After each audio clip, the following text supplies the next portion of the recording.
আসসালামু আলাইকুম। আজকের এই ভিডিওটা এইচএসসি 25 ব্যাচকে নিয়ে। এইচএসসি 25 ব্যাচের এইচএসসি এক্সাম নিয়ে আমরা কিছু কথাবার্তা বলবো যে বর্তমানে কি হচ্ছে। আসলে আমরা অলরেডি দেখছি যে এইচএসসি পরীক্ষার কোশ্চেন নিয়ে বেশ কিছু কোশ্চেন্স উঠানো হচ্ছে।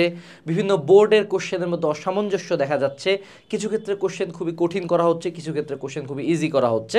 সো ওভারঅল সব কিছু মিলে আজকের এই ভিডিও থেকে আমরা জাস্ট দুইটা সুন্দর অনুরোধ করতে চাবো। এটা কোনো দাবি না, এটা কোনো ঘেরাও টেরাও এসব কিচ্ছু না। আমরা জাস্ট শিক্ষকদের কাছে, আমি জানি আমার ভিডিও হয়তো বা সিনিয়র অনেক মানুষজন দেখেন, আমি আপনাদের কাছে এই ভিডিও থ্রুতে দুইটা অনুরোধ রাখবো শিক্ষার্থীদের পক্ষ থেকে একজন শিক্ষক হিসাবে। আচ্ছা, সো আমাদের এইচএসসিতে কি হচ্ছে যে আনপ্যাটার্ন কোশ্চেন্স, মানে আনপ্যাটার্ন কোশ্চেন বলতে কি বোঝানো হয়? কোশ্চেন কঠিন করলেই কি আমরা চিল্লাচিল্লি শুরু করি? এবং এখান থেকে আমি একটা কথা বলতে চাই যে ঢাকা বোর্ড ডের কোশ্চেন আসলেই কেন আমরা চিল্লাচিল্লিতে শুরু করি। এটা নিয়ে অনেকের কমপ্লেন আছে, ভাইয়া Jessore board, Comilla board, Dinajpur board continuously কঠিন কোশ্চেন করছে, আপনার কেউ কোনো কথা বলতেছেন না কেন? রিজনটা হয় যে গোটা পৃথিবী চলে যেখানে স্টুডেন্ট সংখ্যা বেশি সেটা দিয়ে, ঠিক আছে? যখন একটা লার্জ অ্যামাউন্ট অফ স্টুডেন্ট, অর্থাৎ তুমি কুমিল্লা বোর্ডের স্টুডেন্ট সংখ্যা দেখো, তুমি ঢাকা বোর্ডের দেখো, যখন large amount of people affected হয় তখনই সবার অ্যাকচুয়ালি টনক নড়ে। বাট এটার জন্য আমিও ক্ষমা প্রার্থী যে আমি আসলে অন্যান্য বোর্ডের হয়ে শুরু থেকে কথা বলি নাই, but it's better late than never. So আমরা এইটা বলতে চাই যে এই কোশ্চেনগুলো আনপ্যাটার্ন হচ্ছে। বিশেষ করে আমরা যদি যশোর বোর্ডের দেখি, আমরা যদি কুমিল্লা বোর্ডের দেখি, দিনাজপুর বোর্ডের কয়েকটা কোশ্চেন দেখি, এবং রিসেন্টলি ঢাকা বোর্ডেরও কোশ্চেন যদি আমরা দেখি, বেশ কিছু কোশ্চেন আনপ্যাটার্ন হচ্ছে। সমস্যাটা হয় যে আমি যশোর বোর্ড, কুমিল্লা বোর্ড, কিছু চট্টগ্রাম বোর্ড, কিছু বোর্ডে এমন কিছু সাবজেক্টের কঠিন কোশ্চেন করছে যেটা পারার মতো না, আবার কিছু বোর্ডের কোশ্চেন এমন ইজি করছে যেটা পারার মতো না। কিন্তু আলটিমেটলি দুইটা স্টুডেন্টই যখন অ্যাডমিশনের ফিল্ডে যায় তাদের সেম এইচএসসি রেজাল্ট থেকে জাজমেন্টটা করা হচ্ছে, এটা নিঃসন্দেহে অন্যায়। দ্বিতীয় যে কোশ্চেনটা সেটা হলো আনপ্যাটার্ন কোশ্চেন্স। দেখেন, তোমরা যারা বলতেছো যে ভাই আপনার সাজেশন থেকে কমন আসে নাই দেখে বলতেছেন আনপ্যাটার্ন, না, আমাদের এইচএসসি ম্যাথের সেকেন্ড পেপার যেটা সবচেয়ে কঠিন কোশ্চেন হয়েছে ঢাকা বোর্ডে, তোমরা বলতেছো, সেখানেও আমাদের বই থেকে ডিরেক্টলি 70% কোশ্চেন হুবহু তুলে দেওয়া। 70%, আমি নাম্বারটা বাড়ায় বলতে পারতাম, তাও 70% বলতেছি। আমাদের কোনো পরীক্ষাতেই 75-80-র আশপাশেই থাকছে। এমন হয় না যে প্রেডিকশন আমরা করতে পারি না, কিন্তু দেখা যাচ্ছে যখন একটা কোশ্চেন পুরো আনপ্যাটার্ন করা হয়। এইচএসসি পরীক্ষা তো আসলে শুধু নটরডেমের পোলাপানের জন্য না, বা হোলি ক্রসের পোলাপানের জন্য না। এইচএসসি পরীক্ষা ফর ম্যাস পিপল।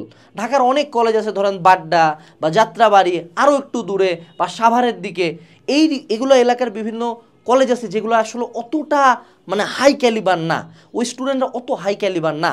সো যখনই কোশ্চেনটা করা হচ্ছে, যেই প্যাটার্নটাতে স্টুডেন্টরা ইউজ টু, যে একটা কোশ্চেনকে কী বলা হয়, স্ট্যান্ডার্ড বলা হয়, ঠিক আছে? খুব আপনি তো এটাকে বুয়েট ভর্তি পরীক্ষার মতো আপনি করতে পারেন না চাইলেও, তাই না? আমি এখন খুব কঠিন কোশ্চেন করলাম, এখন আমি স্টুডেন্টকে তো দিতে, তোমরা কেন পারেন না? বাট একটা ক্লাসে যেমন টপাররা থাকে, এনডিসির এই কোশ্চেন কেন, আপনি এনডিসির এর চেয়ে 10,000 গুণ কঠিন কোশ্চেন করলেও কোনো কমপ্লেন হবে না, কারণ দ্যার টপার্স। বাট যখন একটা আমরা কার্ভ দেখি যে না, মেজরিটি স্টুডেন্ট হলো এই দলটাতে পড়ে, এইদিকে কিছু আউটলায়ার্স আছে, এইদিকে কিছু আউটলায়ার্স আছে, ভালো স্টুডেন্টরা, তো এই কার্ভের জন্য তো স্ট্যান্ডার্ড কোশ্চেন করতে হয়।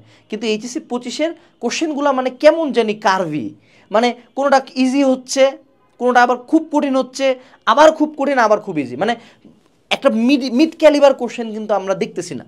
সো এইটা নিয়ে অবশ্যই স্টুডেন্টদের এন্ড থেকে আপত্তি থাকবে। দ্বিতীয় যে পয়েন্টটা সেটা হলো যে এক্সট্রিম গার্ড। এখন আমি নিজেও এটার বিপক্ষে যে না, স্টুডেন্টকে চুরি করতে দেওয়া যাবে না, এটা সত্য কথা, এটা চুরি করতে দেওয়া যাবে না। আমি জীবনে যতবার ট্রাই করছি এটা আমার জন্য ক্ষতির কারণই হয়েছে, কিন্তু স্টুডেন্টকে চুরি করতে দেওয়া যাবে না। কিন্তু চুরির করার আমরা অধিকার চাচ্ছি না। অনেক ক্ষেত্রে যেসব দেখা যাচ্ছে যে কিছু স্টুডেন্ট চুরিও হয়তো বা করে নাই, হয়তো বা একটু মাথাটা ঘুরাইছে, মাথা তো ঘুরাইতেই পারি আমি, আমার তো চুরি করতে গেলে ভ্যালিড চুরি যে আমি শিখাই দিচ্ছি, শিখাই নিচ্ছি, নকল আনছি, ও ক্ষেত্রে আপনি তাকে এক্সপেল করেন 100%। বাট মাথা ঘুরাইছে, খাতা নাই হয়ে গেছে, বা একটু হয়তো এরকম করছে, খাতা নাই হয়ে গেছে, হয়তো বা নিজের সাথে বিড়বিড়ে কথা বলছে, আপনি ভাবছেন স্টুডেন্ট কথা বলছে। সো এক্ষেত্রে তারা তো আপনার সন্তানের মতো, আপনি এখানে একজন বিচারক হিসাবে নিজেকে যেহেতু রাখতেছেন, একজন বিচারককে বিচার করার পরে তারও অপরাধীর কষ্টটা ফিল করতে হয়, তাই না? তো সেক্ষেত্রে আমার মনে হয় গার্ডের ব্যাপারটাও জাস্টিফিকেশন অনুযায়ী করা উচিত, যে না, স্টুডেন্টটা অ্যাকচুয়ালি ফল্ট করছে, চুরি করছে, দেন ওকে তার শাস্তি আমিও দাবি করি, আমিও ফুল সাপোর্ট দিব আপনাকে। কিন্তু জাস্ট মাথা ঘুরাইছে কেন, এই জন্য খাতা নাই হয়ে যাচ্ছে, এটা অনেক ক্ষেত্রে একটা স্টুডেন্টের পুরো লাইফ ডিস্ট্রয় করে দিচ্ছে।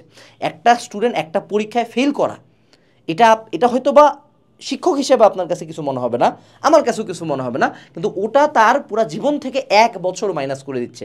1 বছর সে তার ব্যাচের সাথে এইচএসসি পরীক্ষা দিতে পারবে না। That will effect him mentally, এবং এটা তার লাইফের একটা অনেক বড় ট্রমা। এরপরে এইচএসসি 25 ব্যাচের আরেকটা কী হলো, এইচএসসি 25 ব্যাচের সময় আমাদের গোটা দেশকে পুরা কাঁপায় রাখে দেওয়ার মতো একটা ট্র্যাজেডি হইলো। এরকম ভয়ানক দৃশ্য যে বাচ্চা কাচ্চা মানুষজন আগুনে পুড়ে নাই হয়ে গেল, একদম ছোট ছোট বাচ্চা 3, 4, 5-এর মাইলস্টোন ট্র্যাজেডি। এরকম একটা ট্রমাটিক সিচুয়েশনে কিন্তু এইচএসসি পরীক্ষাটা ফেস করছে সবাই।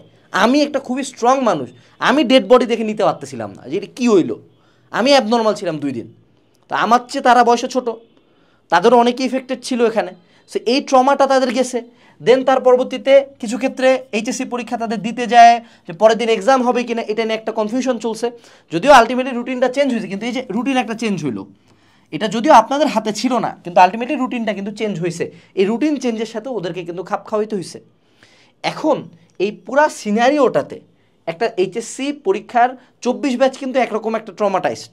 আন্দোলন হইল, বন্যা হইল, তারপরে এইচএসসি পরীক্ষা বাতিল হইলো, কোনো কিছু একটা হয়েছে, 2টা পরীক্ষা হইলো, তারপরে আবার ফির বাতিল হইলো। সো এই কন্টিনিউয়াস এইচএসসি নিয়ে যেটা হচ্ছে, এটা নর্মাল এইচএসসি সুন্দর এক্সাম আমরা আসলে পাইতেছি না। এটা আসলে স্যারদেরও দোষ না, এটা আসলে বিধির, আমি কি বলবো, বিধির বাম যে সিচুয়েশনটা এরকম। বাট তারপরও আমার স্যারদের নিকট জাস্ট 2টা অনুরোধ থাকবে স্টুডেন্টদের পক্ষ থেকে।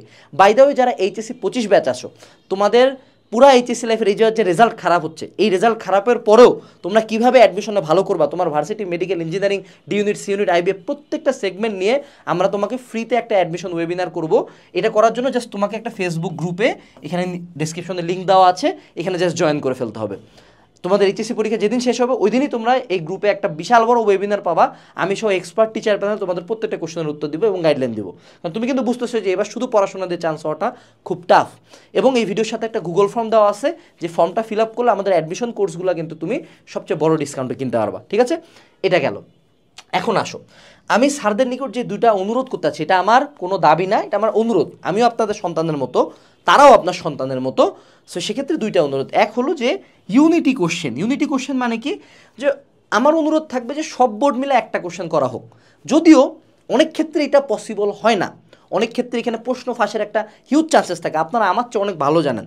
তো সেক্ষেত্রে যদি এক কোশ্চেন নাও করা হয়, যেহেতু সকল বোর্ড মাধ্যমিক ও উচ্চ মাধ্যমিক শিক্ষা বোর্ডের আন্ডারেই কাজ করে, সেক্ষেত্রে কোশ্চেনগুলো করার সময় যাতে একটা মানে ডেকোরাম মেনটেন করা হয়, যে চট্টগ্রাম বোর্ডেও যে কোশ্চেন আসতেছে ঢাকা বোর্ডেও সেটা আসতেছে, বাট চেঞ্জ করে, একটু চেঞ্জ করে, অর্থাৎ যাতে স্ট্যান্ডার্ডটা বোর্ড ওয়াইজ মেনটেন করা হয়। এটা আমার মনে হয় আপনারা আমার পিতার বয়সী, আপনারা বসে আলোচনা করে এটা একটা সলিউশন বের করতে পারবেন ইনশাল্লাহ। দ্বিতীয় যেটা আমি আমার ছোটো ভাই বোনদের হয়ে আপনাদের নিকট হাতজোড় অনুরোধ করতেছি, এবছর এসএসসি পরীক্ষার রেজাল্টটা খারাপ হওয়ার কারণে কিন্তু আমরা প্রায় 4টা সুইসাইডের নিউজ পাইছি। আমরা যতই তাদেরকে বোঝানোর চেষ্টা করি, একটা এইচএসসি রেজাল্ট একটা স্টুডেন্ট মানে নিতে খুব কষ্ট হয়, এবং এবারে এইচএসসি রেজাল্টটা তারা পাবে অ্যাডমিশন টাইমে যায়। আমি চাই না আমার ছোটো ভাই বোনরা খুব বেশি ধাক্কাটা খাক। আপনারা তাদের পিতার সমতুল্য, আপনারা দয়া করে খাতা কাটার সময়, বিশেষ করে যে সকল শিক্ষকরা আমার ভিডিও দেখেন, আপনারা খাতা কাটার সময় দয়া করে নিজের সন্তানের মতো আমার ছোটো ভাই বোনদের খাতাটা একটু দয়ার সহিত খাটবেন। অর্থাৎ এখানে খুব স্ট্রিক্টনেসের সাথে আমি বাইনারি মার্কিং করলাম, হয় 0 দিলাম, না হয় ফুল মার্ক দিলাম, এটা আমার অনুরোধ করিয়েন না প্লিজ। যদি পারেন তাকে একটু নাম্বার দেন, যদি পারেন, যদি সে কিছু লেখার চেষ্টা করছে একটু হলেও তাকে দেওয়ার চেষ্টা করেন। আমার মনে হয় আপনার 2 মার্ক হয়তো বা আপনার কাছে কিছু না, কিন্তু এই 2 মার্ক একটা স্টুডেন্টের পুরো জীবনকে পরিবর্তন করার ক্ষমতা রাখে। এটা হয়তো বা আপনার একটা আশীর্বাদ তাকে দেওয়া, একটা দোয়া তাকে দেওয়া। সো আমি এই 2টা অনুরোধ আপনাদের নিকট রাখতে যাচ্ছি। আর তোমরা যারা স্টুডেন্টরা এই ভিডিওটা দেখতেছো, তোমাদেরকে বলি, ভাইয়ারা, আপুরা, যা হয়েছে অ্যাকচুয়ালি আমাদের কারো হাতে ছিল না। এখন সামনে যা আছে সেটার জন্য রেডি হও। আসার কথা এটাই যে যদি এইচএসসি রেজাল্ট খারাপ হয়, যেমন এসএসসি রেজাল্ট কিন্তু খারাপ হয়েছে, কোশ্চেন অন্যরকম ছিল, ইভ্যালুয়েশন অন্যরকম ছিল, ওরা কিন্তু কম মার্কে ভালো ভালো কলেজে পাচ্ছে। সো তোমরা ইনশাল্লাহ শিওর থাকো, 18 সালে আমাদের সময় স্মরণকালের ইতিহাসে একটা বাজে কোশ্চেন ছিল, পুরো বাংলাদেশে 1 কোশ্চেন এক্সাম হয়েছিল, বাট আমাদের রেজাল্ট যেহেতু খারাপ ছিল, একটা উদ্ভাসের ভিডিওতে কিন্তু অলরেডি বলছে আসির আঞ্জুম খান, সে হলো 4.67ও বুয়েটে ওই বছর পরীক্ষা দিতে পারছে। সো তোমাদের যদি রেজাল্ট খারাপ হয়, ইনশাআল্লাহ বুয়েটের সার্কুলার বা অন্যান্য প্রত্যেকটা বিশ্ববিদ্যালয়ের সার্কুলার ওই রেজাল্টের উপর ভিত্তি করেই দিবে। ঠিক আছে, সো এইটুকুই ছিল আজকের এই ভিডিওতে। আশা করি তোমরা বুঝতে পারবা সিচুয়েশন সামনে কি, এবং স্যারদের নিকট আমি আবারও ক্ষমা চাচ্ছি আমার ছোটো ভাই বোনদের হয়ে। ওদের প্রতি আপনার প্লিজ রাগ রাখবেন না, ওদেরকে ক্ষমা সুন্দর দৃষ্টিতে দেখবেন। আসসালামু আলাইকুম, টাটা।